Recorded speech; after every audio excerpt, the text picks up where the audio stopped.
Welcome everybody. In today's video, I'm going to be showing you how to access our databases through our TUSD library. So the first thing you want to do is be on our Kimball website.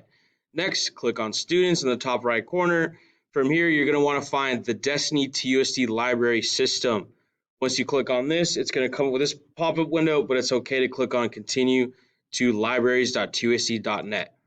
Once you're here, you want to make sure you find our high school, Kimball High School.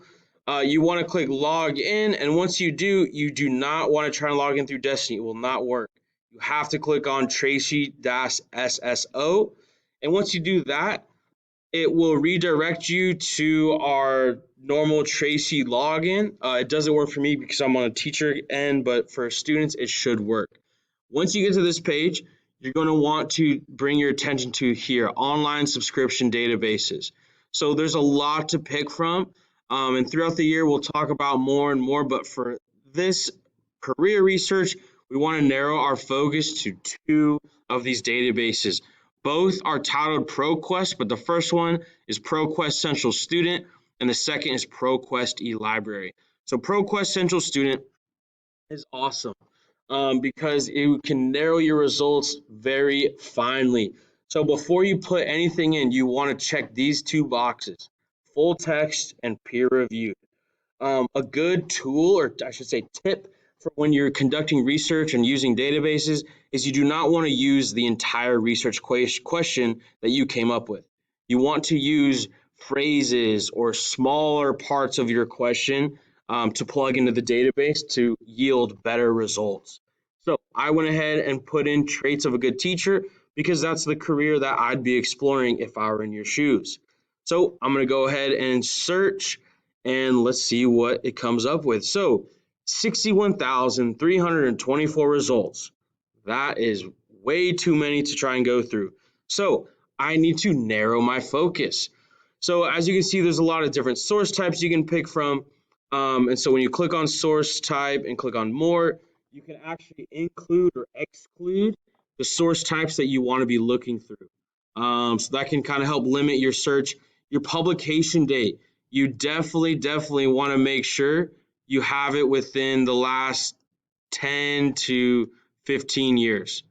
Okay, so we should click update and it should save. Okay, so 2010 to 2029. Okay, so apparently it's looking to the future.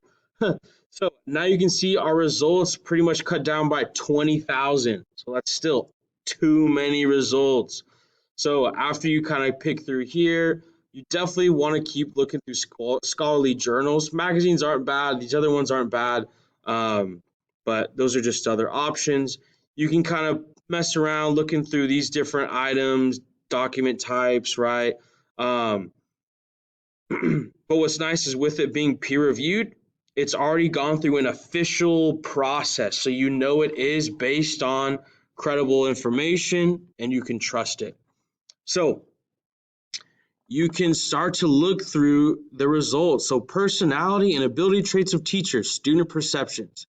Great. I think that might be a good idea. So let me go and click on it and see what this one's all about. So if you ever see something on the side that says full text or abstract/details, think of an abstract as a brief little summary explaining what that full text discusses.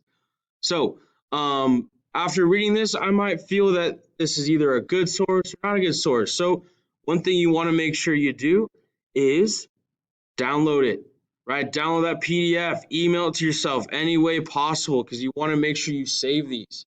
Another option you could use is saving it to your Microsoft OneDrive. So you do all have access to that through TUSD. That is something I would encourage you to do. And